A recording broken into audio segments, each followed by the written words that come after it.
예수를 따라야 합니다 라는 제목으로 같이 말씀을 나누겠습니다. 여러분, 저는 2018년쯤 신학대학교 대학원 2학년을 다니고 있었습니다. 제 자신의 모습과 부족함으로 이 길을 정말 가야 하는 게 맞나 라는 고민을 1년 동안 심각하게 했었습니다. 하나님께서 가라고 안 하시면 그 다음에는 학교를 그만두려고 했었습니다.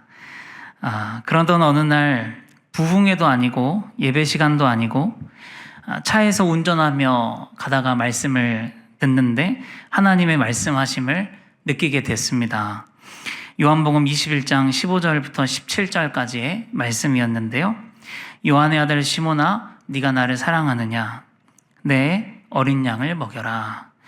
요한의 아들 시몬아, 네가 나를 사랑하느냐? 내 양을 치라.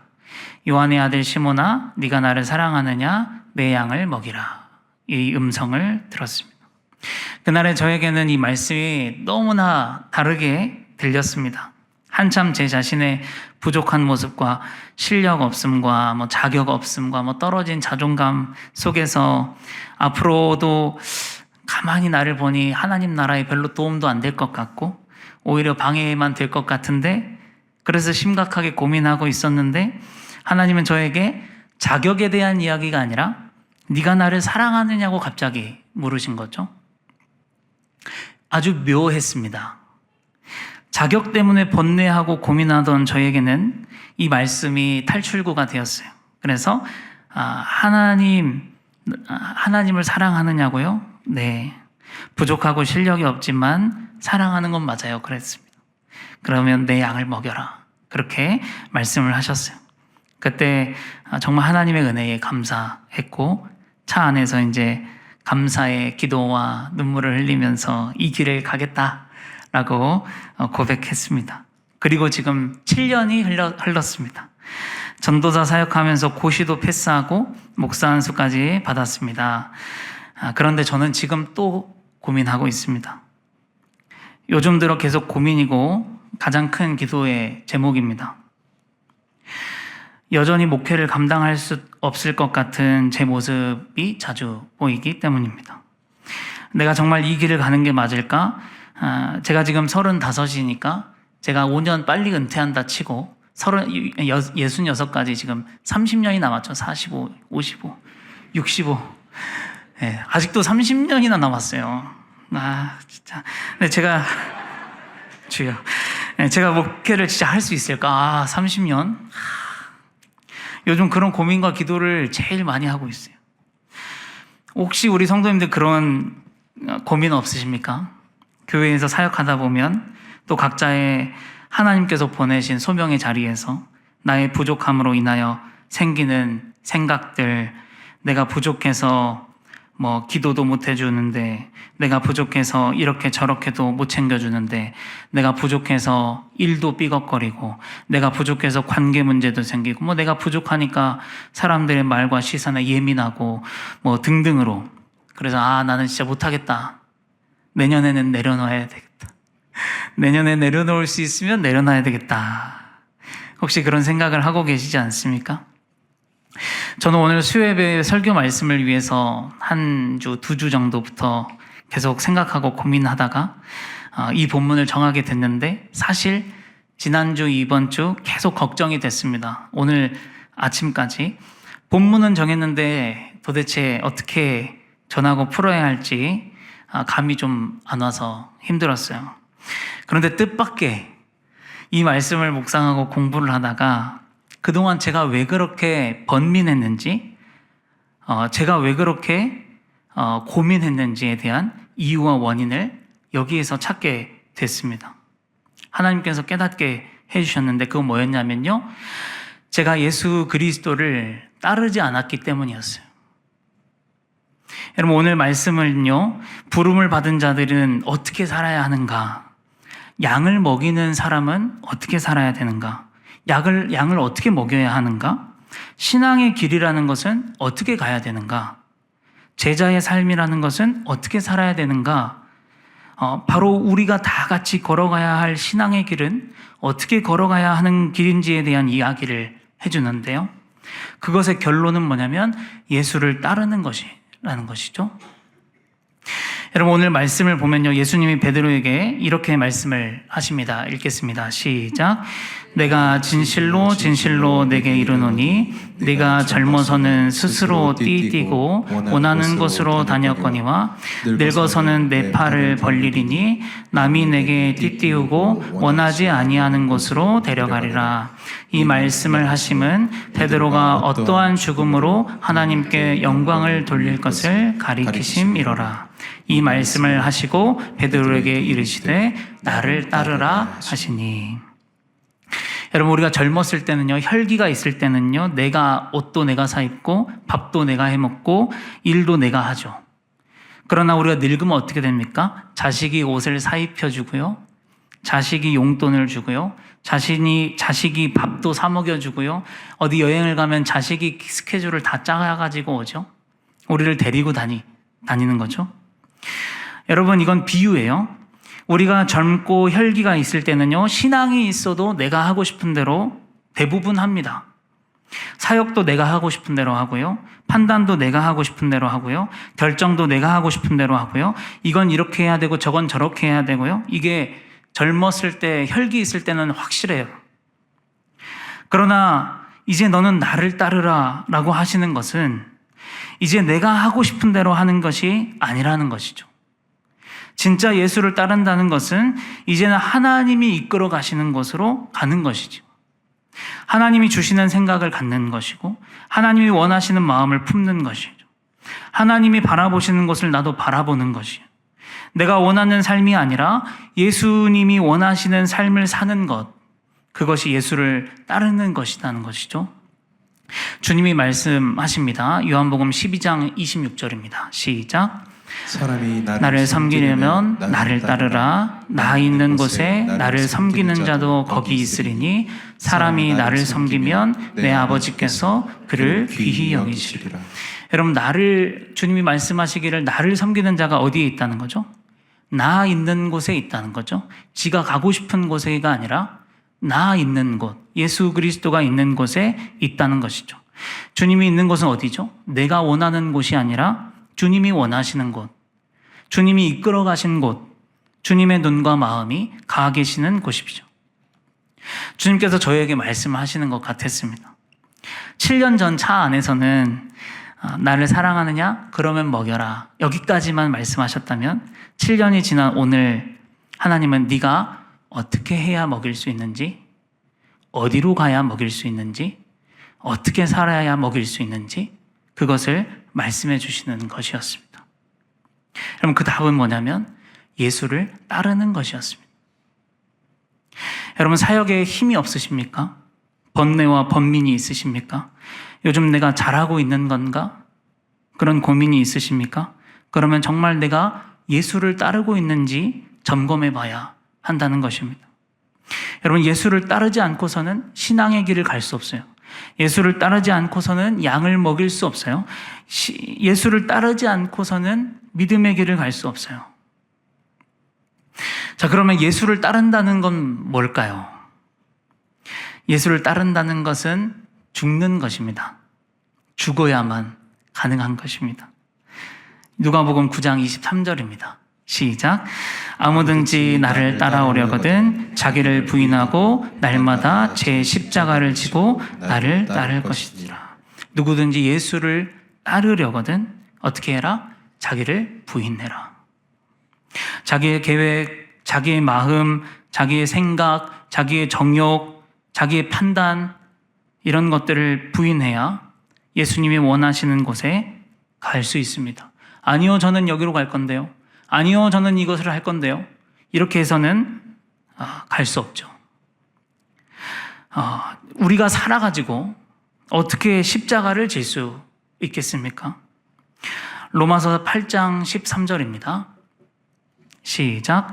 너희가 육신대로 살면 반드시 죽을 것이로되 영으로서 몸의 행실을 죽이면 살리니. 네, 또 마가복음입니다. 시작. 누구든지 자기 목숨을 구원하고자 하면 잃을 것이요 누구든지 나와 복음을 위하여 자기 목숨을 잃으면 구원하리라. 요한복음 12장 24절입니다. 내가 진실로 진실로 너희에게 이르노니 한 알의 밀이 땅에 떨어져 죽지 아니하면 한 알 그대로 있고 죽으면 많은 열매를 맺느니라. 여러분, 우리가 죽지 않아서 항상 한 알 그대로 있는 게 아닐까요? 죽지 않았기 때문에 사역에 힘이 없는 것이고 죽지 않아서 회의가 찾아오는 것이 아니겠습니까? 또 마태복음 7장 13절 14절입니다. 좁은 문으로 들어가라. 멸망으로 인도하는 문은 크고 그 길이가 넓어 그리로 들어가는 자가 많고 생명으로 인도하는 문은 좁고 길이 협착하여 찾는 자가 적음이라. 아멘. 그럼 예수님을 따르는 길은 어떤 길이죠? 좁은 문으로 들어가는 것이죠. 여러분, 좁은 문으로 들어가기만 하면 그 다음은 뭔가 막 하나님이 이제 내 편이니까 뭐 일도 잘 되고 막 다 잘 풀리고 뭐 이 탄탄대로가 있는 게 아니라 좁은 문 열고 들어가면 좁은 길이에요. 그렇죠? 언제까지 좁냐면 평생 좁아요. 그렇죠?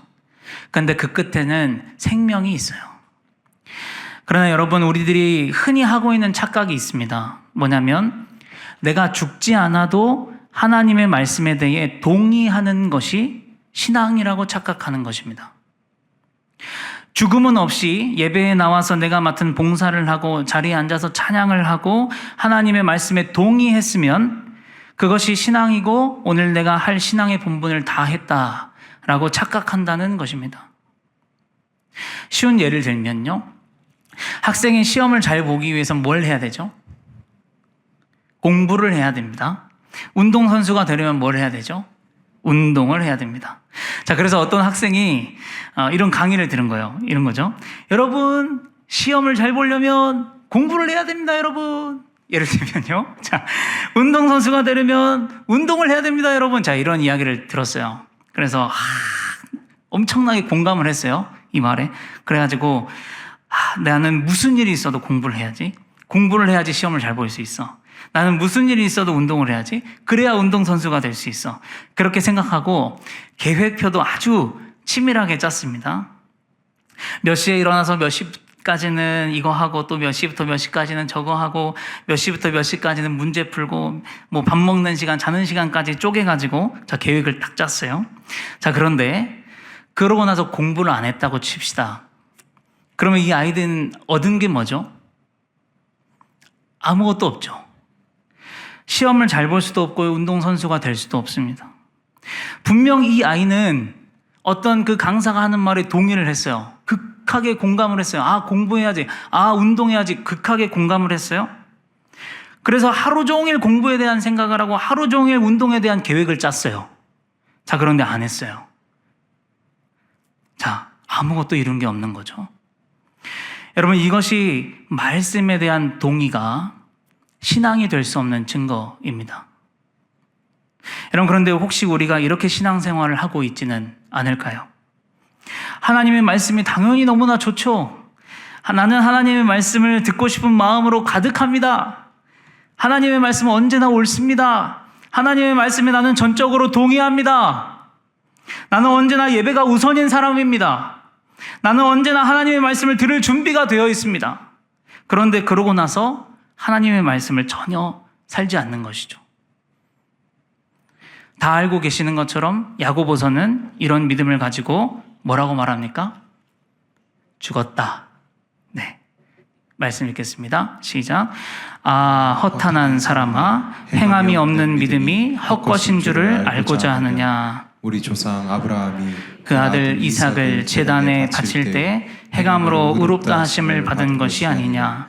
내가 보거니와 믿음이 그의 행함과 함께 일하고 행함이 온전하게 되었느니라. 아멘.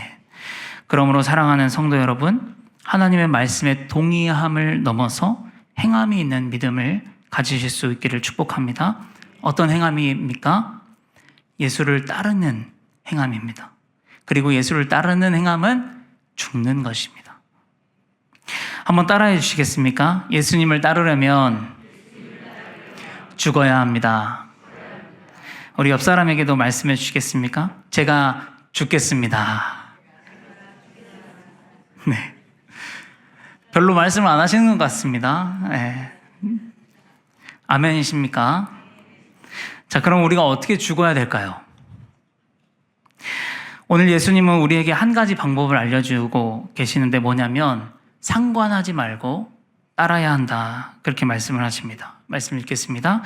이에 베드로가 그를 보고 예수께 여짜되 주님 이 사람은 어떻게 되겠사옵나이까? 예수께서 이르시되 내가 올 때까지 그를 머물게 하고자 할지라도 내게 무슨 상관이냐? 너는 나를 따르라 하시더라.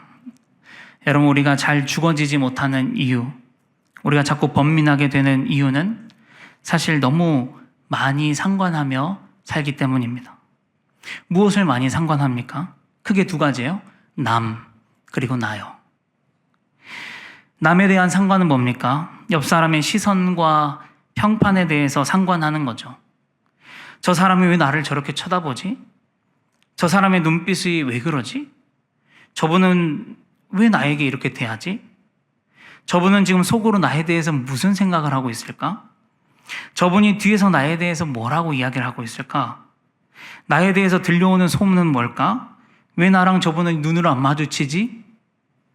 왜 나에게 인사를 안 하지? 불편한가? 이 남의 시선과 나에 대한 평가에 대해서 굉장히 신경을 씁니다. 그런데 이런 것들을 상관하기 시작하면 끝이 없잖아요. 온갖 추측과 억측이 내 안에서 계속 생기고 더 오버해서 생각하고 다음에 만나면 더 불편하고, 네, 그렇죠. 나에게 독이죠. 그래서 그렇게 상관하지 말라는 것입니다. 그렇게 하지 말고 뭐에 집중해야 됩니까? 예수를 따르는 것에 집중해야 한다는 것이죠. 또 우리는 나 자신의 모습에 대해서 많이 상관합니다. 못하면 못하는 대로, 잘하면 잘하는 대로 상관합니다. 못하면 나는 왜 이렇게 못하지? 나는 왜 이렇게 바보 같지? 나는 왜 이런 달란트가 없지? 나는 왜 이렇게 일머리가 없지? 나는 왜 누구보다 이런 걸 못했지? 뭐 이렇게 해서 내가 목회를 할 수 있겠나? 내가 이래서 목자 목녀를 할 수 있겠나? 이런 모습을 계속 상관하다 보면요, 아무것도 못하겠어요. 또 잘하면 잘하는 대로 인간은 교만해지거든요. 칭찬받고 그러다 보면 눈도 가리워지고요. 그러다 보면 진짜 내가 별로 큰 문제 없는 괜찮은 사람인 줄로 착각하고 그 우월감을 갖게 되고, 그러다 보면 그렇지 못한 사람들에 대해서 판단하거나 비판하거나 가르치려고 하거나 옳고 그름에 대해서 말을 하게 되기도 하죠. 여러분, 그러나 둘 다 중요하지 않아요. 중요한 건 뭐냐면 예수를 따르는 것이다. 여러분, 지금 우리의 신앙에 있어서 가장 중요한 것은 내가 진짜 주님을 따르고 있냐 하는 것입니다. 그리고 주님을 따르는 것에 대한 기준은 나를 죽이는 것이에요. 저는 예수님을 따르지 않고 있었던 것 같습니다. 요즘 내가 뭐가 죽어졌을까? 한 알의 밀이 땅에 떨어져서 죽지 않으면 한 알 그대로 있는다 그랬는데요. 그런데 저는 제가 죽어지지 않고 사역을 하려고 했고, 내가 죽어지지 않고 목회를 하려고 했고, 그러다 보니까 너무 어렵고 못하겠는 것이죠. 여러분, 저는 죽지 않고서 열매를 맺으려고 했던 게 아닐까, 그런 생각이 들었습니다. 사랑하는 성도 여러분, 주님을 따르고 계십니까? 죽고 계셔요? 혹시 말씀에 대한 동의나 교회 생활, 예배드리고 찬양하고 헌금하고 봉사하고 이것으로 나는 신앙의 전부를 다 하고 있어 라고 생각하며 살고 있지는 않습니까? 여러분, 우리는 예수를 따라야 합니다. 신앙의 길은 예수를 따르는 길입니다. 제자의 길도 양을 먹이는 삶도 예수를 따라야만 하는 것입니다. 예수를 따르지 않고서는 우리는 진짜 신앙생활을 하는 것이 아닐지도 모르겠습니다. 예수를 따르지 않고서는 우리는 예수님이 가 계신 곳, 예수님이 보고 계신 곳을 볼 수도 없고 갈 수도 없어요. 이제는 우리 모두 예수를 따르는 신앙으로 우리의 신앙이 접어들기를 바랍니다. 나를 죽이고 예수님이 있는 곳에 나의 마음이, 예수님이 있는 곳에 나의 시선이, 예수님이 원하시는 곳에 나의 손과 발이 있는 삶이 되어져 가기를 소망합니다. 기도하겠습니다. 사랑하는 아버지, 오늘 저희에게 말씀하여 주시니 감사합니다. 우리는 상관하고 사는 게 너무나 많습니다. 나 자신을 죽일 생각은 안 하고 남의 시선과 평가와 내 자신의 모습을 바라보면서 상관하느라 거기에 모든 힘을 다 썼고 어리석은 자리에 빠져 있었습니다. 그러나 이제는 우리의 초점을 다시 잡기를 원합니다. 상관하지 않고 진짜 예수를 따르며 나를 죽이는 삶을 살기를 원합니다. 그것이 신앙의 길이며 그것이 예수를 따르는 길이며 그것이 생명의 길이요 그것이 주님께서 우리에게 원하시는 길임을 믿습니다. 주님, 이제는 진짜 예수를 따르는 신앙으로 접어들 수 있도록 역사하여 주시옵소서. 예수 그리스도의 이름으로 기도합니다. 아멘.